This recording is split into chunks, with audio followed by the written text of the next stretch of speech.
Hey, Rob. Hey, Lauren. Hey, everybody out there. Thanks for joining us. We know you've got so much on your plate. And in fact, today here on Practical Pet Business, we're going to talk about something that I think a lot of folks are trying to avoid, but feeling the pressure of. Lauren, the pressure of burnout amongst pet business owners and those in the pet industry really seems to be exponentially growing. It's always an issue, but it really seems to be hitting hard. I know I've had some really um, almost discouraging conversations with folks who are at their wits' end. So I am so happy that we have you because I know you've had to deal with this. Because I had Um, burnout. yeah. So, again, thank you, everybody. Really appreciate you taking the time. And if you've got your story that you want to share with folks on how you're addressing burnout and other things, make sure you hit us up at practicalpetchat@gmail.com. But Lauren, let's kick things off and really talk about this because this seems to just be, an epidemic. And there were certain areas of the industry that I've always had concern about, but it just seems to be almost universal right now. I don't know what has Yeah. shifted. Well, what shifted is, and this is for everybody that is going to hear this when I touch on it and not discuss it. It is on an upcoming episode. It has to do with, the lack of help that is available. Really qualified, impassioned, um, dedicated, committed help. So, owners already have a lot on their plate. I work with owners in different aspects of the industry now, whether it's distribution or brands or whatever. And these are people that are, great at juggling. They've got a lot to juggle. There's everything on their plate and then some. They're practically walking around carrying the whole buffet. Um, but everybody, it catches up with everybody at some point. And I'm seeing more and more and more people that are asking, about, so thinking about selling my business. Anybody know the best way to do that? And I'm like, oh God, no, that's, what's going on? And you get to the nitty gritty with them, and it comes back to the same things all the time. But, I'll use my situation as an example. Um, I was lucky. I had some really good help over the years. Good people that were all those things I mentioned. Um, I still hit burnout because what happens is the more successful a store becomes, the heavier the plate gets, the more that gets piled on.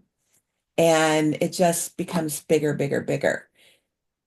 And that seems great, right? That's what you want as a business owner. You want it to become this great, positive, uh, really frequented, high uh, product turnover type of business.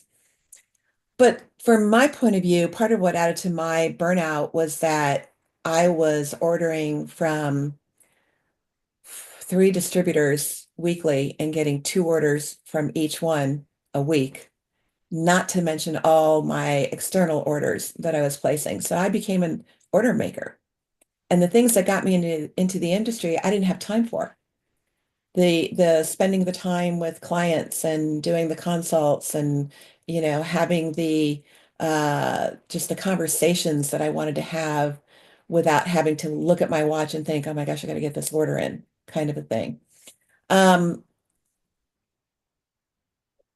I sold my store due, in fact, to a lot of the burnout, but I have to say, I have deep respect for the people who bought my store because I think they have a handle on controlling the burnout. The first time that I heard they were closing the store for a week to go on vacation, it took me a good couple of minutes to take my chin back up off the floor. And, because in my head was like, What do you mean you're taking a week off? How does it even work? What's going to happen? Aren't you worried about customers? Where are they going to go? What are they going to buy? What if they run out? There's not going to be anybody there for them. Don't you have anybody who can run it for you?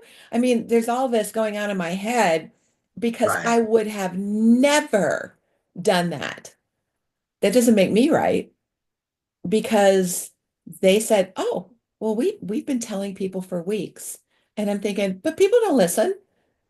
They're not going to remember and they're not going to realize it was that week. And, they're not, and I was worried about fallout and people being irritated, angry, that kind of stuff. I will say they have done it more than once and they are grounded and happy and not stressed when I talk to them. Their business is flourishing and their customers seem to be riding that with them and understanding that. So, maybe it's a timing thing. Maybe it's their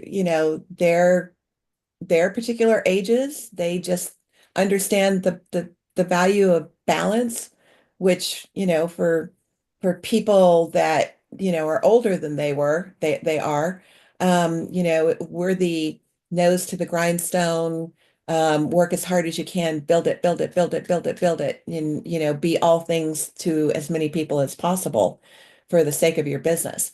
And I admire it. I'm sort of stunned seeing it work. Um, I think everybody has to decide that for themselves. If you're going to go on vacation, all you're going to do is worry about it and think about it. I'll give you an example. I was open every day, 7 days a week. I was there 7 days a week for years, 10 years before I wasn't there a day. Um, and I loved it. I mean, yeah, I love my store. Um, But that's a lot on people.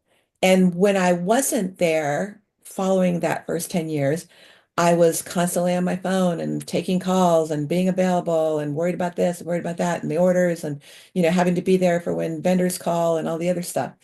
So it's really tough to find that balance. A friend of mine bought a vet clinic. He's a vet, bought a vet clinic from another vet friend of mine, and I introduced them. And one of the things I told him is don't be open on the weekend. It's going to be tempting.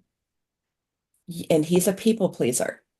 I said, but I'm just the best advice I can give you as my friend, don't be open on the weekends. 'Cause he's a vet, right? He doesn't necessarily have to be. He's not open on the weekends. He has caught grief from time to time because people want what they want when it's convenient for them. I had a client who said, I wish he was open on a Saturday. And I said, he's not. And I'm happy for him that he's not. I know, but it's just so inconvenient. And finally I said, listen, I'm the reason he's not open on a Saturday because I told him not to be. She goes, why would you do that?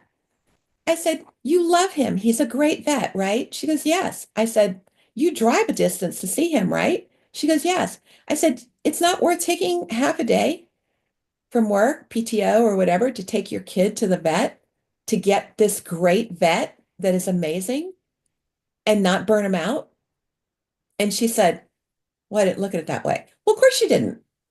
Right. People want what they want when it's convenient for them.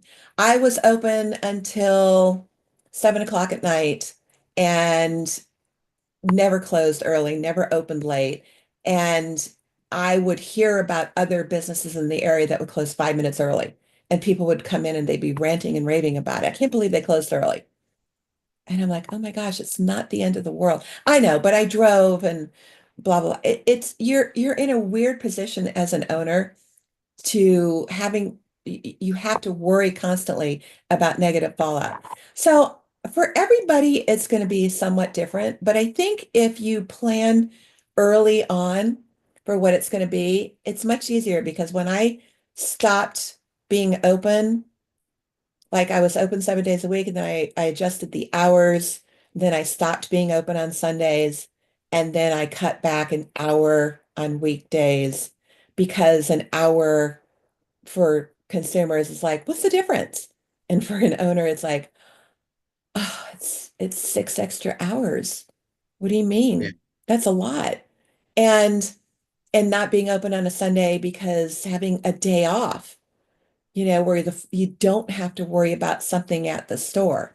And so I think that people really have to build it in. And if you're going to make the changes, plan them out, do them ahead of time so that you plan it the right way. You tell people in advance, you post it everywhere, you post it on the doors constantly, you let people know, you put flyers in their bags, everything that you can think of to do so that you can minimize the fallout. But you have to build in the time because it's not worth it. What I did when I started closing on Sundays, I started thinking about how much money I was losing. So I would Mm, look at what I normally made on a Sunday and then exponentially, how much money I'm losing until I realized that I was really making up for it Friday and Saturday and Monday. yeah. But, at first it's like, I can't believe I'm losing this much money. Maybe I don't need a day off because I'm sitting here stressing over how much money I'm losing. And then when I absolutely stopped and took a look at it, it's the same thing when you close on a holiday. It's fascinating. The holidays come the same every year, but that couple of days right before and the couple of days right after, it's madness in the store. And it's like nobody plans in advance, or they're worried they're going to be caught short, or maybe you're not going to reopen, or I don't know what's going through their head, but they want to come in and definitely stock up. And of course, there's always those people who just don't plan and they're angry because you're closed on Christmas. And they're like, well, I ran out of food. I was like, your failure to plan does not constitute an emergency on my part. And I've done everything I could to forewarn you for weeks ahead. Don't forget, Christmas comes every year. Don't forget, plan ahead. Um, but I really feel for business owners because I know what it's like to want to make sure that you maximize your business and your opportunities, but at the same time, that burnout is real. And do you Right. want to keep your business longer, or do you want to do a quick hit, get out, sell it, close it, whatever, and move on? Because that's kind of where you're at. Yeah. I love that you mentioned too that if you're gonna shut down. Because that is something I see sadly where most people fail themselves.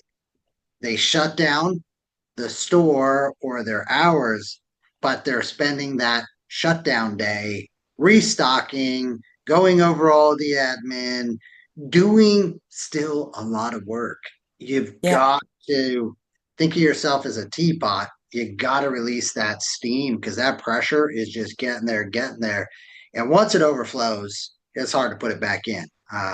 So I love that you called that out. That's And I think hard though. That's it so is very hard. hard It is very because hard. as a business owner, Yeah. your mind's going on it all the time. I mean, it's, from Well, and the moment especially you because, wake up and yeah, for yeah, so many people, this starts as a passion for it. right. And it's like one of those ones that always kills me is like, well, if you do something you love, you never work a day. No, you Couldn't work. be further from the You work. truth. You work Okay. 10 times Because the harder. right. And the minute you get paid for something, it's work. Because Right. there's at a minimum an expectation elevation. Well, I'm paying for something, I expect it to have some value, some worth, etc. Even if it's, and I'm a very creative person, I do a lot of artwork and all the rest of that. My kids do that. And it's funny, the minute you start doing something for somebody else versus just, I'm going to sit and create for myself. So it's the same thing. Your passion drove you in here. And let's not lose that. And I think all the things that you were just sharing really lean back to that of you've got to have that balance to keep any kind of passion in a positive sense. And another part of that is looking at the tools that are available, not separating, the staffing thing, which I agree. I mean, there's so many things we're going to be talking about that really build into this whole topic here. But I want to just also say we've never been in a better space with technology that can take things off of your plate if you're willing to learn it and put it to use to your benefit. I will say there's a lot of folks who get technology and it only complicates because they didn't take the time. They saw that top end value and that's where it stopped. It was like, well, I bought the best car out there according to the ads. Yeah, did you read the manual on how to use all those different things? It's crazy. I No, mean, because I already know how to drive, but I right? got And all these bells and well, whistles I don't know how to use. yeah, and I laugh too because listen, I've got tons of technology, and there are some things where I'll just say to my kid. I said to my daughter the other day, "Man, I need to send a text at a certain time. I just wish I could, write the text and have it go out the same way I do with Outlook, where I can write an email and schedule it to go out." And she walks over with the biggest Cheshire cat smile and, looks at me with those big eyes and goes, "Hey, Dad, can I see your phone?" I'm like, "Yeah." And she goes, "Hi, Dad, this is how you can send a text delayed. Set the time." And she goes, "It's in your phone, Dad. It's already there." Yeah. And I was like, "Is that a new feature? Was that a system? I don't No. blah, blah, blah." And she's like, "No, I'm pretty sure since the beginning of time that existed. You just, as you like to say to us, Dad, didn't read the manual." And I'm like, "Damn it, she's right." Um, so it happens to all of us. But when you're looking for those, and these aren't shortcuts, these are ways to do it smarter, better, and you're paying for this stuff. So you've got expectations just like your customers have expectations. And the last thing, too, that I just really want to jump out on is you got to set boundaries. You talked about, hey, I'm going to take the day off. I can't spin out worrying about all the things that I may or may not have been doing.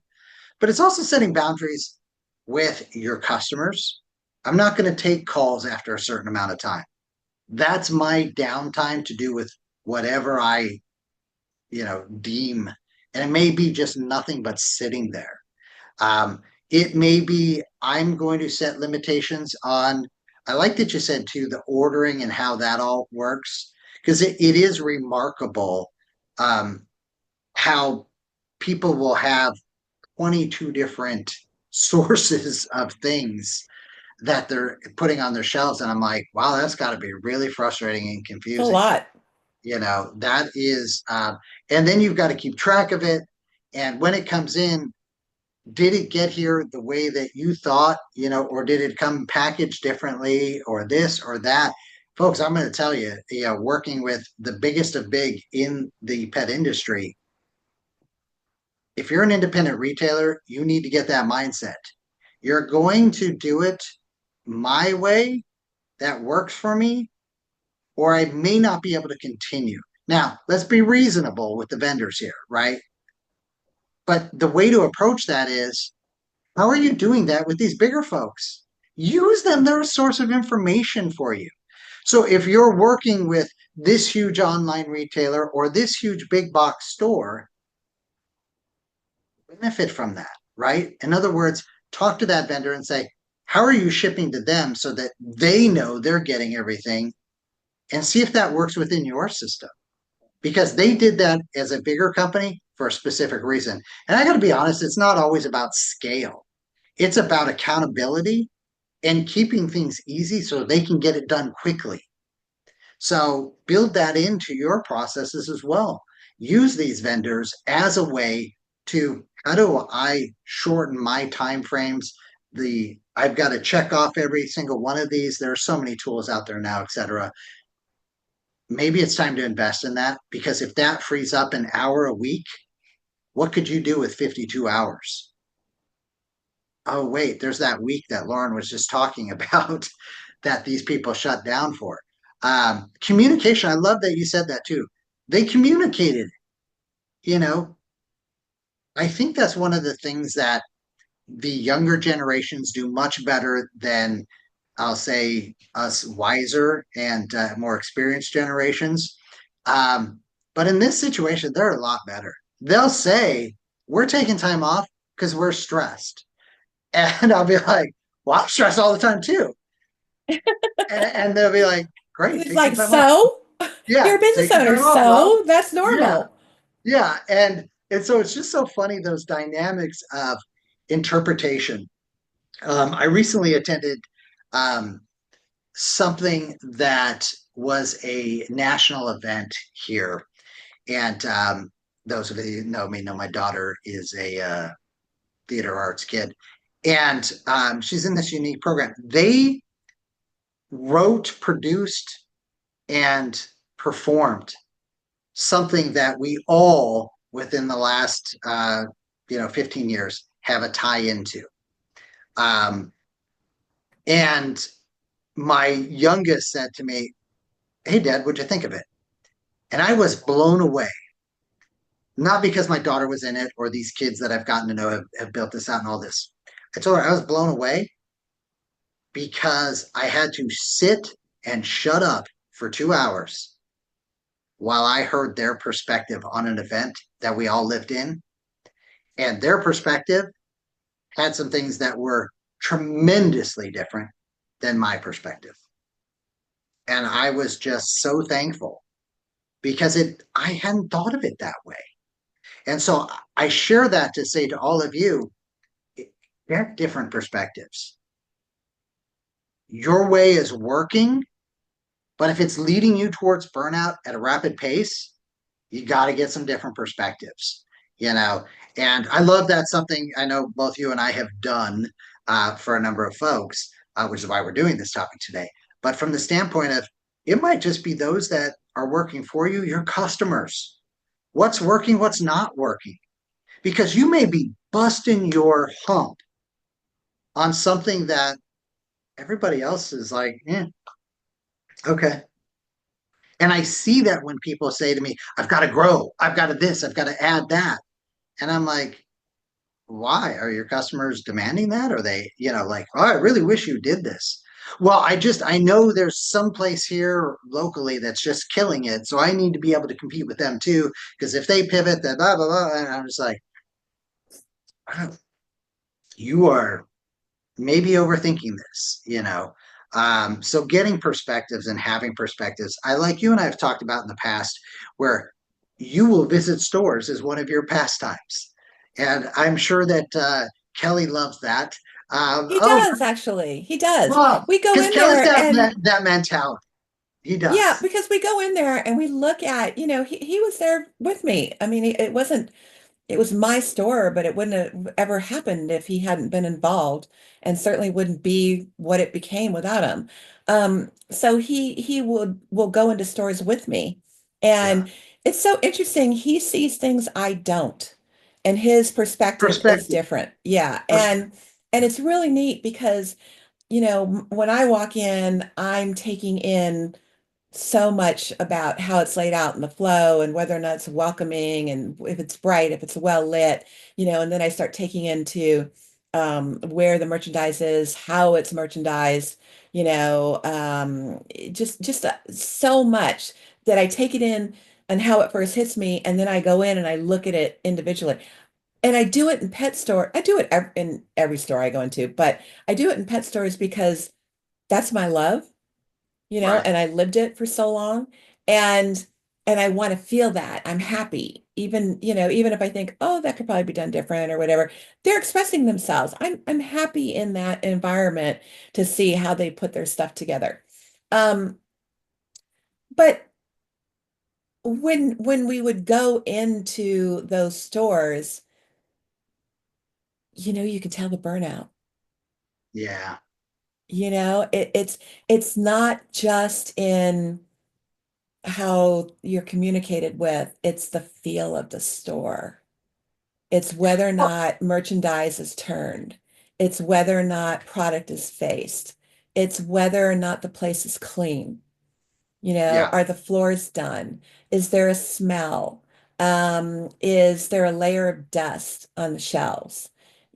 Are people just standing around looking at phones or, got ear pods in, whatever, and they're just there to be like, if you need me, I'm a body. So you can really tell burnout in a number of ways, and I feel bad. Well, and I want to jump on that for a second, because that is for all of you listening going, this episode doesn't really apply to me. Those are your first signs when you're not doing the things that you just mentioned, turning the product, dusting, really kind of looking and going, what can I change? What can I do to brighten, make this a more inviting experience for my customers? Those are the first signs. That's where you're headed. And so I love that you called that out because you're right. I see that. And I'll think to myself exactly what you just said. Oof, yeah, these owners have probably gone through a lot and they've lost some of that passion that got Mhm. them first into this. I hope they still have some left because this is a great store. Darn, this is, you can see it. I see Um, when people give up. We were in a store yesterday, not a pet store. We were in a store yesterday that we have gone in before. And every time we've gone in, I'm like, this is a bad vibe. mm, It's just the way the store is laid out. It just doesn't have it's not shoppable. It doesn't feel good. And part of it was the lighting. Part of it was the merchandising or lack thereof. That kind of thing. And it's just it wasn't somewhere that you'd really even think about spending money or shopping. It just, well, you walked in, you looked around, you walked out. sure. Yesterday, we walked in and there was a buzz. Because Kelly said we should go in there. And I was like, why? It's always got that vibe. He's like, let's go in there. I'm like, "Ugh." So we go in there and I could feel the buzz. And I'm like, what's going on? Something's going on. And I start paying attention and they're having a sale. I'm like, that's not enough. And so I'm lingering and I'm hovering, and there's one salesperson working, one. And I start to take everything in and I'm like, oh, they're closing. Oh, And interesting. Kelly Okay. goes, you think so? And I said, oh, yeah, they're closing. I bet you. And I finally hear somebody say something to the girl, and I didn't hear what the question was, but she goes, oh, yes, next Saturday is our last day. Mm, And I was interesting. like, oh, that is such a bummer because I don't want to see any retail store go out of business, Yeah. but it's the culling of the people who haven't got dialed in, I guess, or have lost the You know drive. what? It's not even that because it's funny you said that. I was just with one of my daughters who's a very crafty person, and we went to a very huge, nationally known name, and they're closing. And so when you said that, I was like, oh my gosh, I just was, and you're right. I just felt a profound sadness for everybody that was in there Yeah, because you still had these. I could not believe it. There was one person that would cut the materials, right. and and the line was like 10 people deep. And when my daughter's like, hey, I was like, do you really not like me that much? We're going to stand here for, how long to just wait for the one person? She had the best attitude. The people online were all chitter chattering and in a positive. That buzz that you were talking is so funny. Oh Hmm. my gosh. And we stood in line for an hour. Yeah. And And she it's got like if all you'd have the had great, that buzz, yeah, if you'd have had yeah, that buzz sooner. right. But it is that whole like, I mean, I was like, it's just, I felt exactly what you're saying. And I think that that's just such a good call out too. It's like there is an energy when things Mhm. are going right. And when things are off, that's going to happen, right? Everything's not vibrating at a Sure. frequency of positivity all the time. But if it's not happening too often, that's another great call out, and you'll see Right. that not just in your own feelings or your staff, but just in the customers themselves as well. It's always interesting to me when I would go to your store. I planned for extra time because it was a great experience. And people that were in the store, customers, would ask questions that I would learn from as you all would answer and interact. And then it'd be like, oh, that's something new. I haven't seen that. Let me, see what this is. And you all were always so great to be like, oh, yeah, that's so and so, or this and that. It was, I don't want to call it out as some experiential shopping, because that's not what you were about necessarily, but that's how I felt when I went to your store. And that's why I'd make the long drive to go to your Well, store. we were involved. We were Right. involved. We Yeah. wanted to be involved with our clients. We wanted to be involved in their choices. We were respectful if they didn't want our involvement. Yeah. But we were 100% there for what's up, Yeah. and inviting whatever questions you know, and you'd have the clients that, because there are those people that are like, I don't want help. It's like, not a problem, Right. and you just sort of go on and do your thing and be right around where they're at. But you still have to create, we all have those days that it's like every customer comes in is either cranky, rude, hard to get along with. You can't make them happy. And by the end of the day, you're just exhausted because it's like, humanity sucks. Yeah.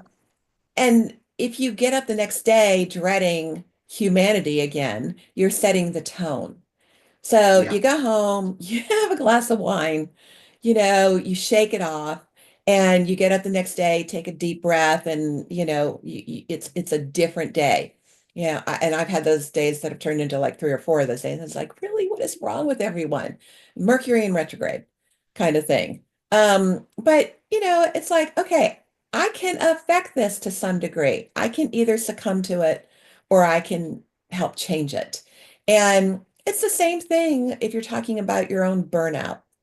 You can Yeah. either succumb to the burnout or you can put things into place and change it. Because if you continue on the burnout streak, you're going to be without a business anyway. Love that. Yeah. That's such a great call out. All right. So at that, I don't want to burn out our audience. Um, we try and keep these business ones a little bit shorter because we know you've got a lot to do. Hopefully, you're listening as you're dusting and cleaning or whatever else, some downtime. Um, thank you all.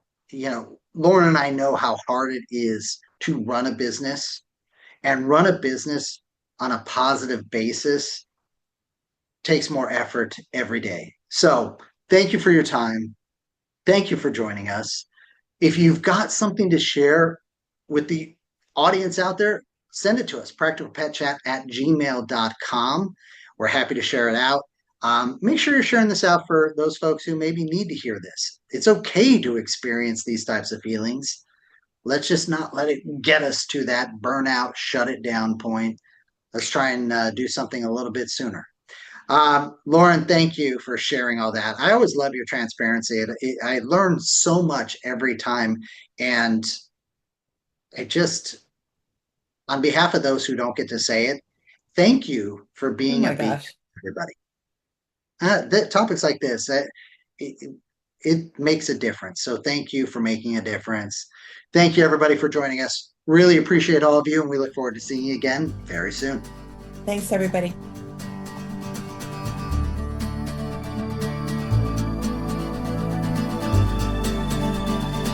The content of this podcast is for informational purposes only.